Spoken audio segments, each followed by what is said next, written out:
A ministra Carmen Lúcia muda o voto. A segunda turma do STF considera que Sérgio Moro foi parcial ao condenar Lula no caso do triplex do Guarujá. A decisão faz o processo voltar à estaca zero e ainda ameaça outras ações da Lava Jato. Para falar sobre essa questão jurídica e o que afeta isso no combate à corrupção no Brasil, a gente conversa agora, mais uma vez, gentilmente nos atendendo, a deputada estadual pelo PSL aqui de São Paulo, Janaína Pascoal. Deputada, como vai? Sempre bom ouvir a senhora aqui no Jornal da Manhã. Muito obrigado.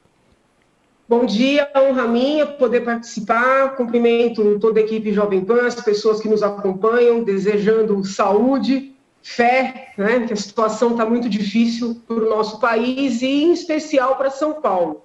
Exatamente. Pois bem, eu analisei todas as mensagens que foram divulgadas e, em nenhum momento, eu percebi qualquer tipo de falseamento de provas, qualquer tipo de construção de testemunho por parte do juiz Sérgio Moro. O fato do procurador Delanhol ter um grupo, se manifestar no grupo, talvez falar... talvez, assim, eu acho que ele informalizou muito, tornou muito informal, né, a maneira de atuar no Ministério Público, mas esse ponto em especial não compromete o magistrado. Quem olhar as mensagens com vagar vai perceber que as falas, na sua maioria, são do Deltan Delanhol com procuradores. O Deltan Delanhol faz menção a magistrados. Faz menção, inclusive, à ministra Carmen Lúcia, de uma maneira muito informal. Em alguns momentos ele diz a Carmen. Então, eu fico pensando, se o ministro Moro é suspeito por força das falas do Delanhol, outras pessoas que são mencionadas pelo Delanhol nessas conversas poderiam ser consideradas suspeitas também. Hoje pela manhã, refletindo, eu até avaliei se a ministra Carmen Lúcia não teria dado esse voto em virtude dessas tais menções a ela, nos diálogos do doutor Deltan Delanhol, para mostrar que ela é isenta. Talvez, porque, sob o ponto de vista jurídico, com todo respeito, a mudança de voto da ministra não tem nenhuma sustentação. Não tem sustentação nos fatos, porque, como eu disse, não houve falseamento por parte do juiz, não houve construção de provas, não houve criação de testemunhos, nada disso. Então, não tem fundamento com base nos fatos propriamente, não tem fundamento com base na lógica, e não tem fundamento com base no direito. As pessoas nunca falam, porque acaba sendo uma cultura equivocada, com todo o respeito do Supremo, os magistrados mudarem seu voto, mas a Lei 1079/50, que é a lei que trata do impeachment, prevê, se eu não estou enganada, no artigo 39, inciso 1º, como crime de responsabilidade, o magistrado mudar o voto fora de uma situação de um recurso. Então, não é razoável que uma magistrada que participou de um processo desde o princípio, se manifestou sobre este processo, ou sobre esta operação, no caso a Lava Jato, desde o princípio, por uma série de vezes, não é razoável que ela mude seu voto sem nenhum fato relevante e, inclusive, fazendo a consideração de que não foi por força das mensagens. Então, sob o ponto de vista do direito vigente no país, é uma situação absolutamente teratológica. Por isso é que eu fico buscando outras explicações. Como eu confio que a ministra é uma pessoa correta, eu confio. Então, eu fico imaginando que ela tenha pretendido mostrar que ela é isenta, na medida em que ela é referida nos diálogos, ou, e aqui é uma presunção... Ou talvez ela esteja muito assustada, como muitas pessoas estão muito assustadas, com o estilo do presidente Bolsonaro, e tenha vislumbrado no ex-presidente Lula o único quadro com condições para enfrentá-lo. Porque, assim, muitas pessoas que votaram no presidente têm me confidenciado que, se a eleição fosse hoje, votariam no candidato do outro lado, fosse ele quem fosse. Então, eu fico pensando, se a ministra está assustada, como as pessoas que vêm conversando comigo, pode ser que ela tenha utilizado essa, entre aspas, oportunidade de maneira política, no sentido de fortalecer um adversário que tem alguma chance, entendeu? Porque, sob o ponto de vista jurídico, eu não vejo fundamento para essa mudança de voto. Não vejo mesmo. Veja bem, se desde o princípio ela tivesse essa posição, é um direito, né? Existem divergências no mundo do direito. Mas a mudança de voto é algo muito intrigante, é algo que fere o ordenamento vigente e não consigo ver lógica, por isso que eu estou tentando buscar uma lógica. Né? O voto do ministro Cássio foi um voto, é até interessante, porque eu critiquei muito a indicação do ministro, não retiro as críticas, entendo que não seria o perfil coerente com o que o presidente prometeu na campanha, mas tenho que ser justa e reconhecer que o ministro acertou, sobretudo pelos fundamentos utilizados. Né? Ele utilizou fundamentos consistentes de que ali houve uma inversão de papéis, que o acusado passou a ser um magistrado sem direito de defesa, e, principalmente, ele tocou num ponto que vem sendo muito fragilizado no nosso país, que é a segurança jurídica. O proceder do Supremo vem sendo um proceder que gera pânico em qualquer pessoa que conhece o direito, não propriamente pelo mérito das decisões, mas porque não existem decisões firmes. Eles podem mudar a decisão de uma semana para outra, eles invertem os próprios argumentos, eles mudam os próprios votos sem grandes fundamentações. Então, quando não existe segurança jurídica, nós vivemos numa situação de arbítrio. Então, a fundamentação do ministro Cássio, que eu quero aqui elogiar, inclusive pelo fato de ser uma pessoa concisa, votos diretos, votos claros, votos objetivos favorecem o acompanhamento da população e a compreensão da população. O voto do ministro Cássio, a meu ver, foi absolutamente perfeito. Então, assim, do ponto de vista jurídico, eu não consigo encontrar explicação para o que aconteceu, sobretudo por parte da ministra Carmen Lúcia. Deputada, agora a pergunta de Paulo Figueiredo. Diga, Paulo. Deputada, bom dia. Acompanhando aí o que a senhora está dizendo, do ponto de vista jurídico é difícil de justificar a decisão e de fato, ela acontece às vésperas de um ano de eleição. De fato, ela acontece um momento estranho no processo, onde você já teve condenação depois recursal, depois condenação no STJ, processo já bastante avançado, outros processos envolvendo também o ex-presidente Lula já passaram da fase de condenação. Depois você teve na semana passada, na semana retrasada, se eu não me engano, a decisão estranha também no tempo dela, do ministro Fachin em... Horrível, estou completamente equivocado. Desculpa. Perdão. Eu estou equivocado? Não, a decisão do ministro, completamente equivocada. Entendi. Então você teve a decisão do ministro Fachin, que a senhora diz completamente equivocada. A minha pergunta é, já que a senhora não enxerga que haja uma sustentação jurídica, a senhora acha que o STF pode estar agindo politicamente? A minha pergunta é um pouco mais objetiva. Será que os ministros do STF são imparciais? Olha, eu estou... É duro falar isso, mas a impressão que se tem é que sim.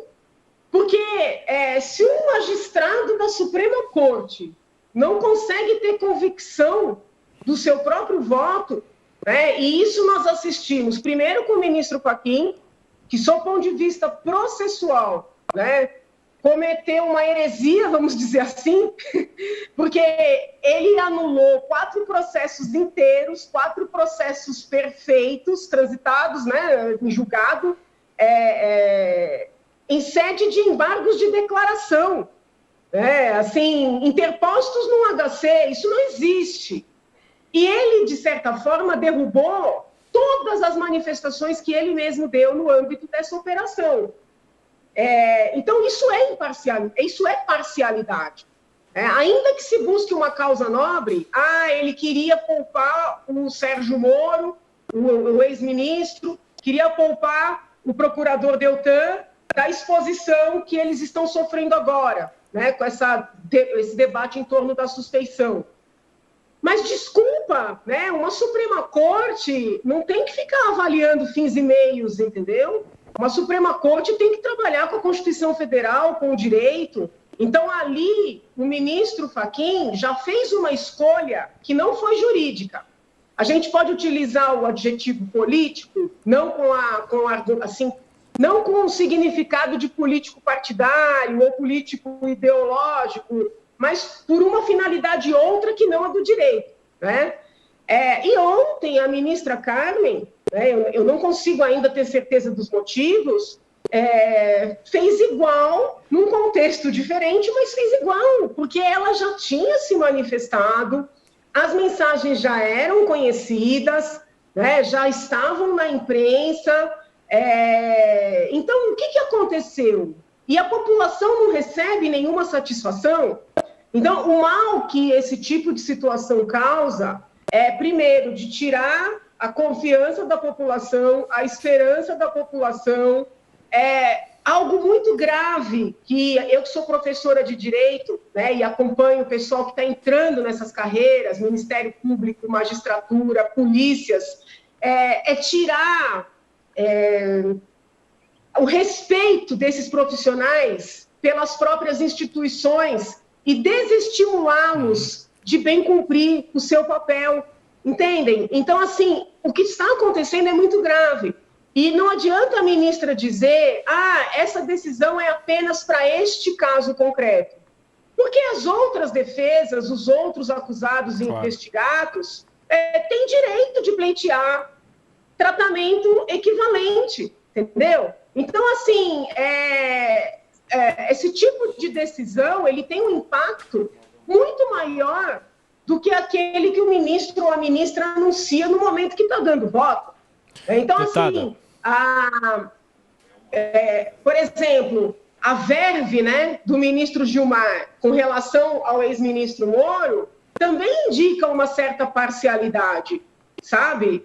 Porque ele mostra que ele tem um sentimento mesmo, um ressentimento, uma gana, né? Nós vimos aí políticos no Congresso cobrando o ministro Cássio pelo seu voto, queriam aniquilar com a figura do Sérgio Moro. Então, será que querem criar uma acusação para esse rapaz, para que ele fique inviável em 22 como possível candidato? Então, são muitas nuances. O que eu posso afirmar é que o direito não explica o que está acontecendo no nosso país. E aí eu peço desculpas para o colega que fez a pergunta anterior, porque eu me manifestei e pareceu que era contra ele, mas não, peço desculpas. Deputada, na sequência agora a pergunta de Brasília com José Maria Trindade. Zé Maria.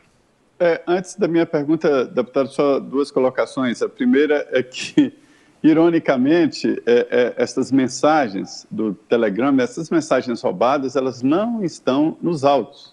Mas a gente vê que elas foram usadas ideologicamente, mas elas não estão nos autos desse processo. Segundo, o seguinte, por aqui já se sabe que sempre os tribunais superiores agem politicamente. O que nunca houve foi vamos dizer, essa posição explícita demais. É isso que está assustando. Mas a minha pergunta, objetivamente, é sobre Sérgio Moro. Ele está em dificuldade. A senhora fez essa transição de vida jurídica para a política. Ele parece que tem essa dificuldade. Ele encontrou inimigos e vai precisar da política para se defender. O ex-ministro, eu até tenho falado nas minhas entrevistas, nós não nos conhecemos pessoalmente, mas eu entendo que ele precisa sair um pouco, né, da toga do juiz e começar a tratar de outros temas. Eu penso que ele deve, de uma vez, se manifestar, né, como pré-candidato, seja à presidência da República, se ele entender que ainda não é o momento, porque é um grande desafio, ao Senado Federal. Eu penso que com o conhecimento jurídico que ele tem, ele seria um grande nome no Senado. E na medida em que ele se manifestar como potencial candidato, vai ficar mais claro, né, que esses movimentos todos têm ou podem ter, eu acredito que têm, o intuito de miná-lo como potencial para 2022. E o ex-ministro está numa situação difícil porque ele é odiado. Eu vivo um pouco isso, né? Mas como talvez eu seja mais briguenta, eu me manifeste mais, aparece menos essa situação. Mas ele é odiado pelos petistas, né, por força do seu papel brilhante na Lava Jato, E hoje ele é odiado de maneira muito injusta pelos bolsonaristas, porque ele não conseguiu conviver com o presidente. E as pessoas têm que entender, goste-se ou não do presidente, que ele é uma pessoa difícil, gente. Entendeu? Ele é uma pessoa difícil. Sai uma criatura da magistratura para trabalhar com uma criatura como o presidente Bolsonaro, é muito difícil dar certo, entendeu? Então, os bolsonaristas passaram a odiá-lo, porque ele não conseguiu conviver com o presidente, ele se assustou, ele falou dos medos que ele estava vivenciando, e são absolutamente compreensíveis, e ele passou a ser perseguido pelos dois grupos. Existe uma resistência a ele na política, porque é uma pessoa que quer fazer tudo certinho, ela é sempre mal vista, de alguma maneira ela é blindada, tentam impedir que ela participe, mas o ministro precisa se expor, o ex-ministro, ele precisa se expor, porque ontem alguém falou, nossa, será que vão prender o juiz Sérgio Moro? E assim, gente, fundamento jurídico para prender o ex-juiz, o ex-ministro, obviamente não tem. Mas o Supremo já não precisa mais de fundamento jurídico para nada. Basta ver as últimas situações. Então, ou esse magistrado, esse ex-magistrado, se manifesta, entendeu? Percebe que ele não é mais juiz, que ele pode falar, que ele deve falar, ou a situação dele, ao que parece, vai ficar muito difícil. É muito difícil. Perfeito. E, deputada, a senhora, como jurista, inclusive, comentou agora há pouco sobre a insegurança jurídica, e o brasileiro se preocupa, né? O que quer dizer exatamente a insegurança jurídica? Ela já está instalada no país? Quais os efeitos dela aqui dentro e também nas nossas relações exteriores? Ela está instalada e, tristemente, a meu ver, o maior responsável por esta situação é o Supremo Tribunal Federal. Porque o papel do Supremo Tribunal Federal, como Corte Suprema, como o poder que dá a última palavra, é justamente trazer para a sociedade essa segurança. Quando nós vemos o Supremo decidindo num mês, voltando atrás no outro, confirmando os atos de uma operação durante 5 anos, anulando tudo numa canetada, qual é a mensagem que passa? Não existe o certo e o errado. Não existe o constitucional e o inconstitucional. Existe o que é oportuno para o momento. E se é assim, não tem segurança e não tem direito. Não tem direito. Do ponto de vista internacional, aí saindo um pouco das dificuldades internas, do ponto de vista internacional, não tem nada pior como mensagem. Nós estamos passando para o mundo a mensagem de uma republiqueta. O comportamento do presidente colabora muito para isso, alguns de seus ministros idem, eu não passo a mão na cabeça de ninguém, mas vamos ser justos e reconhecer que o comportamento do Supremo hoje está dando sinais piores para o exterior. Quem é que vai querer investir num país em que a Suprema Corte muda as próprias decisões sem nenhuma fundamentação consistente? Deputada estadual Janaína Pascoal, do PSL aqui de São Paulo, mais uma vez, obrigado pela atenção, pela gentileza, bom dia de trabalho. Até a próxima. Fiquem com Deus. Obrigada. Saúde. Saúde.